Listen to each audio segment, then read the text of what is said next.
Hi.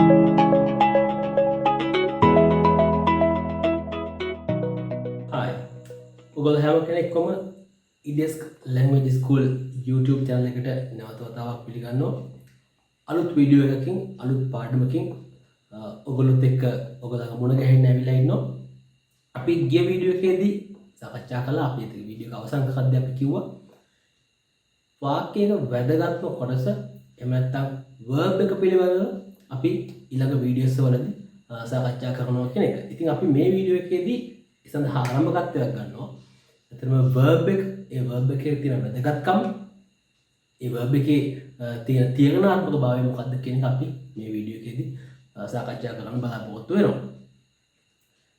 verb එක එහෙම නැත්නම් ක්‍රියාපදය හැම වාක්‍යයකම ගොඩක් දේවල් තීරණය කරන කොටස. ඒක නිසා ක්‍රියාපදය ගැන ඕගොල්ලෝ verb එක සම්බන්ධයෙන් ඕගොල්ලෝ බොහොම ප්‍රවේශමෙන් ඒ වගේම උනන්දුවෙන් ඉගෙන ගත යුතුයි. ඒක තියෙන හැම පැත්තක් ගැනම ඔයගොල්ලෝ හොඳ අවබෝධයක් ඇති කරගන්න එක අවශ්‍යයි. ක්‍රියාපදය කියලා කිව්වොත් නැත්නම් verb එක කියලා කිව්වොත් ඔයගොල්ලෝ සාමාන්‍යයෙන් දන්නවා අපි දුවනවා, පනිනවා, සින්දු කියනවා. ඒ විදිහේ කෙනෙක් කරන ක්‍රියාවක් වෙන්න පුළුවන්. එහෙම නැත්නම් හමනවා, ගලනවා, ඒ විදිහට ඉබේ සිද්ධ වෙන දෙයක් වෙන්න පුළුවන්. ඒ හැම අවස්ථාවකදීම ඔයාලට පැහැදිලිව පේනවා අපිට පේන දැනෙන ක්‍රියාවක් ඒ වචන වලින් අදහස් කරනවා කියලා.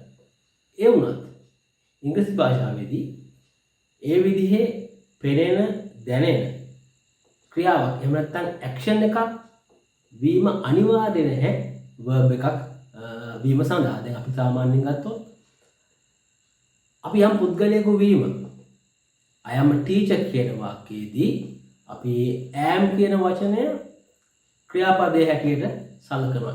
ඒකෙන් අපි කලින් සඳහන් කළා වගේ අපිට හැට පේන ක්‍රියාවක් අපිට පෙන්වු කරන්නේ නැහැ.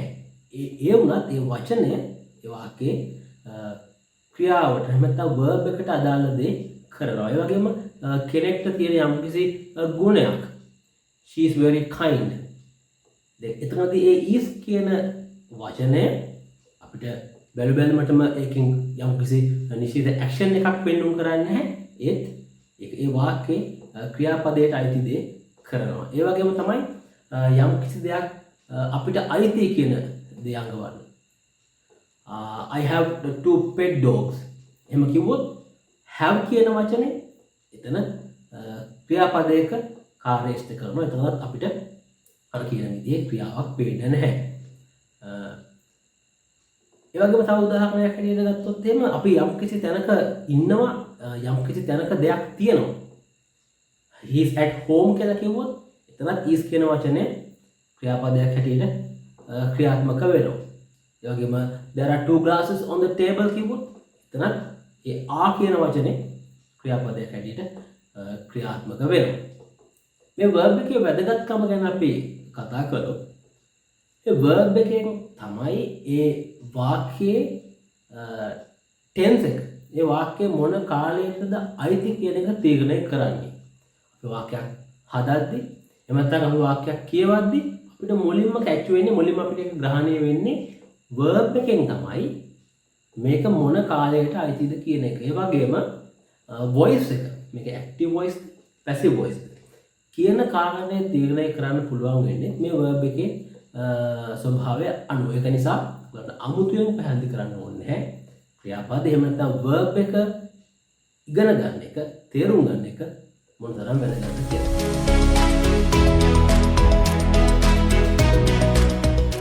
Structure of verb.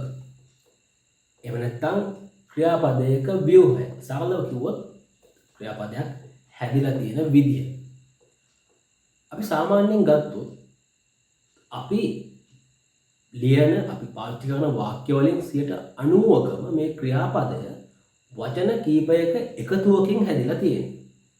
අපිට තනි වචනයක් verb එක හැටියට පාවිච්චි කරන උදාහරණයක් දකින්න ලැබෙනවා. වැඩි ප්‍රමාණයක් වචන කීපයක එකතුවකින් හැදිලා තියෙනවා. එතකොට මෙන්න මේ වචන සෙට් එක මම මෙතන ඉඳන් full verb එක, මේ ක්‍රියාපදයේ හැදිලා තියෙන වචන එකතුව ෆුල් verb එක හැටියට මම හඳුන්වනවා. එතන මේ ෆුල් verb එක ඇතුලේ මම කලින් කිව්වා වගේ තනි වචනයක් වෙන්නත් පුළුවන්. එහෙම නැත්නම් වචන දෙකක්, තුනක්, වචන හතරක් පාවිච්චි කරන අවස්ථා තියෙන්න පුළුවන්. හැබැයි මේ හැම වචනයක්ම verb එකක්. මේ ෆුල් verb එකක පාවිච්චි කරන හැම වචනයක්ම verb එකක්. මේ verbs ප්‍රධාන වශයෙන් ගොඩවල් දෙකකට බෙදෙනවා.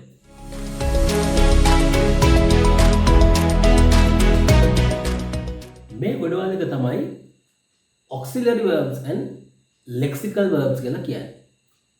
අපි සරලව කිව්වොත් auxiliary verbs කියලා කියන්නේ helping verbs වලට, lexicals කියලා කියන්නේ main verbs වලට. දැන් මේ helping verbs සම්බන්ධයෙන් මම කලින් වීඩියෝ එකදී කතා කරලා තියෙනවා. ඒ helping verbs කාණ්ඩ හතරක් ගැනත් මම කතා කරලා තියෙනවා.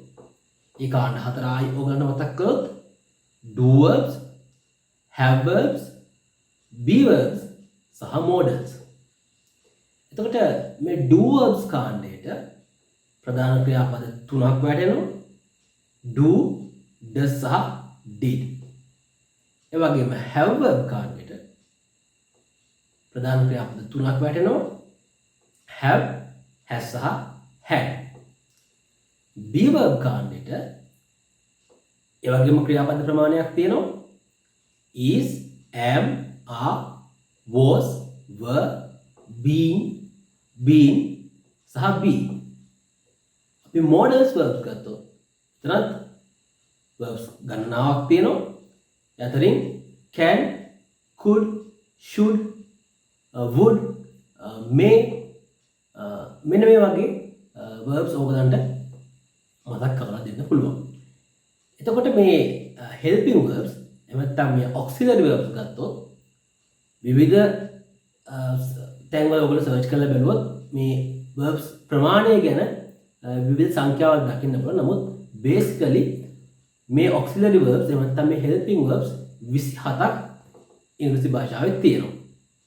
ඊළඟට අපි කතා කරන්නේ main verbs සම්බන්ධයෙන්. main verbs වල අපි මේ වගේ groups එහෙම නැත්නම් කාණ්ඩ නෙමෙයි කතා කරන්නේ, forms. main verb එකක් ගත්තොත් අපි ඒක ප්‍රධාන forms පහකට වෙන් කරලා පෙන්නනවා. දැන් ඔයගලන්ට සාමාන්‍යයෙන් ඉංග්‍රීසි භාෂාව ඔයගොල්ලෝ ඉගෙනගෙන තියෙන හැටියට ඔයගොල්ලෝ බැලුවොත් ඔයගලන්ට ගොඩක් මතක. අපි සාමාන්‍යයෙන් run, ran, run. ළඟට come, came, come. play, played, played. Eat, ate, eaten. මේ විදිහට ලොකු ලයිස්තුවක් කටපාඩම් කරලා තියෙනවා. එතන අපි කතා කරනවා basically forms තුනක්. ඒ forms තුන තමයි base form එක, ළඟට past form එක සහ past participle කියන form එක. ඊට අමතරව අපිට තියෙනවා singular එහෙම නැත්නම් s form එක සහ ing එහෙම නැත්නම් present participle කියන form එක. එම ගත්තොත් ආයිත් අපි කිව්වොත් base form එක, past form එක, past participle form එක, s form එක සහ ing form එක. s form එක කියලා කියන්නේ ඔයගලන්ට මතකයි ඔයගොල්ලෝ simple present tense එක ඉගෙනගෙන තියෙනවා නම් ඔයගොල්ලෝ බොහෝ දුරට ඉගෙනගෙන තියෙනවා. එතනද ඔයගොල්ලෝ මතකයි ඔයගොල්ලෝ මේ verb එකට s කියන sound එක එකතු කරන විදිය ගැන ඉගෙන ගන්නවා. white තිබ්බොත් කපලා ies දාන්න. ඒ වගේම sh තිබ්බොත් අපි es කියලා දාන්න. මේ විදිහට අපි s ශබ්දය play, plays, brush, brushes, cry, cries මෙන්න මේ විදිහට අපි singular form එකක් ඉගෙන ගත්තා. මේක එක form එකක්. ඊට පස්සේ අනිත් එක තමයි ing. ඔයගොල්ලෝ හැමෝම දන්න coming, running, going මේ විදිහට තියෙන form එක. එතකොට මේ විදිහේ forms පහක් මම එක verb එකක් අරගෙන ආයිත් මේ forms ටික ඔයගොල්ලන්ට මතක් කළොත් eat එක තමයි base form එක, ate එක තමයි past form එක, eaten එක තමයි past participle form එක වෙන්නේ, eats එක තමයි s form එක වෙන්නේ, eating එක තමයි ing form එක වෙන්නේ. මේක ඔයගලන්ට forms of English verbs කියලා ගියොත් ඕන තරම් වෙබ් එකේ මේක සර්ච් කරගන්න පුළුවන්. මම ඔයගලන්ට description එකේ link එකක් දාන්නම්.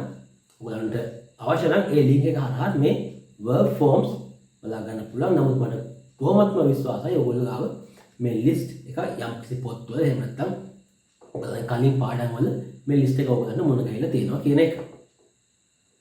එතකොට මෙන්න මේ අපි කලින් කතා කරපු helping verbs සහ මේ main verb එකේ forms මෙන්න මේ දෙක එකතු කරලා තමයි අපි අර කියපු full verb එක හදන්නේ.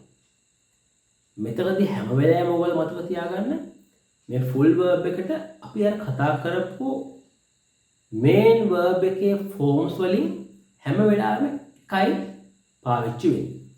helping verbs එකක් දෙකක් නැත්නම් තුනක් උනත් යෙදෙන අවස්ථාවක් ඉංග්‍රීසි භාෂාවෙන් තියෙනවා. එතකොට හැම වෙලාවෙම helping verb කොටසක් එතන වචන එකක් හෝ කීපයක් දෙන්න පුළුවන් සහ main verb එකක form එකක්. මෙන්න මේ කියන කොටස් දෙක එකතු වෙලා තමයි full verb එකක් හැදෙන්නේ. එතකොට මේ විදිහේ structures මේ විදිහේ ව්‍යුහයන් ඕගොල්ලන්ට සාමාන්‍යයෙන් අපි ඉංග්‍රීසි භාෂාවේදී අපි කතා කරනවා tenses 12ක් සම්බන්ධයෙන් active voice වලදී passive voice වලට හරවද්දී ඒ 12න් 8ක් අපි passive voice වලට හරවනවා. එතකොට මේ ටික ගත්තත් ඕගොල්ලන්ට මේ විදිහේ structures 20ක් basically ඉගෙන ගන්න අවශ්‍යයි. ඊට අමතරව තවත් අපි පාවිච්චි කරන විවිධ patterns වලදී අපිට වෙනත් ටිකක් සංකීර්ණ විදිහේ structures හම්බ වෙනවා. මූලිකව ගත්තොත් ඕගොල්ලෝ මේ විදිහේ structures 20ක් ඉගෙන ගන්න අවශ්‍යයි. මම ඉදිරි පාඩම් වලදී ඕගොල්ලන්ට මේ හැම structure එකක්ම ඒ tense එකේ යෙදෙන විදිහත් එක්ක පැහැදිලි කරනවා. නමුත් මම මේ description එකේදී ඕගොල්ලන්ට දැනටමත් මේ tenses ඕගොල්ලන්ට මුල ගහලා තියෙනවා අනිවාර්යෙන්. ඕගොල්ලෝ මේ වැඩ කරලා තියෙනවා. ඔයගොල්ලන්ට නැවත මේක රිවිව් කර ගැනීම සඳහා මම description එකට මේ sentences වල තියෙන structures ටික short note එකක් විදිහට add කරනවා. එතකොට දැන් අපි වාක්‍ය කීපයක් අරගෙන බලමු කොහොමද මේ වාක්‍ය ඇතුලේ මේ කියන structure එක තියෙන්නේ. helping verbs වලින් කොටසක් සහ main verb එකක form එකක්. අපි සරල වාක්‍යයක් ගත්තොත් එහෙම he is watching TV.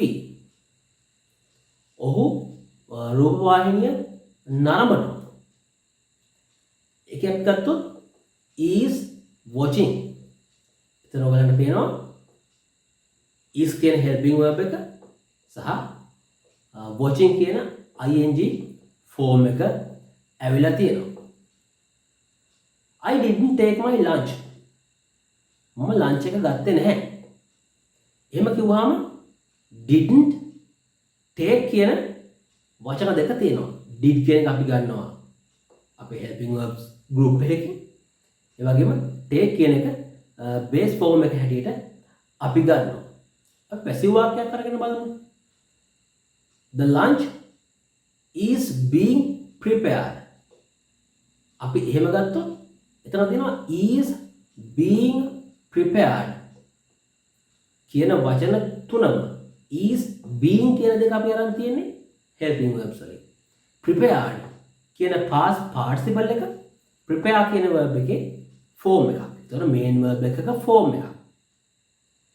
ඒතර අපි තව ටිකක් සංකීර්ණ වාක්‍යයක් ගත්තොත් එහෙම you will have been waiting for more than 2 hours. Will have been waiting. අපි future perfect continuous කියලා හඳුනන tense එක. එතකොට will have been මේ කියන වචන තුනම අපි ගන්නේ helping verbs group වලින්. waiting කියන එක අපි ing form එක විදියට ගන්නවා. දැන් ඔයගලන්ට පේනවා මේ විදියට අපිට සෑහෙන structures ප්‍රමාණයක් තියෙනවා. මේ structures ටික අපි කටපාඩම් කරගත්තත් මදි. අපිට වාක්‍යයක් හදන්න අපිට අවශ්‍ය වෙනවා ඒ tense එක පාවිච්චි වෙන්නේ මොන අවස්ථාවෙදිද කියන එක ගැන හොඳ අවබෝධයක්. ඒක නිසා අපි ඊළඟ වීඩියෝස් වලදී සාකච්ඡා කරන්න බලාපොරොත්තු වෙන්නේ ටෙන්සස්. මේ ටෙන්සස් අපි පාවිච්චි කරන නිවැරදි අවස්ථාව මොකක්ද? මෙන්න මේ කියන දේවල් තමයි අපි ළඟ වීඩියෝස් වලදී සාකච්ඡා කරන්න බලාපොරොත්තු වෙන්නේ. එතකොට ඒ හැම පාඩමකදීම අද මේ වීඩියෝ එකේදී අපි සාකච්ඡා කරපු දේවල් ඔයගලන්ට ඉන්ට්‍රොඩක්ෂන් එකක් වෙනවා. මේ අද වීඩියෝ එකේදී මේ verb එක සම්බන්ධයෙන් මම පාවිච්චි කරපු වචන මේ දේවල් මට නැවත මතක් කරගන්න සිද්ධ වෙනවා. ඒක නිසා මේ වීඩියෝ එක තාම වැදගත් වීඩියෝ එකක්.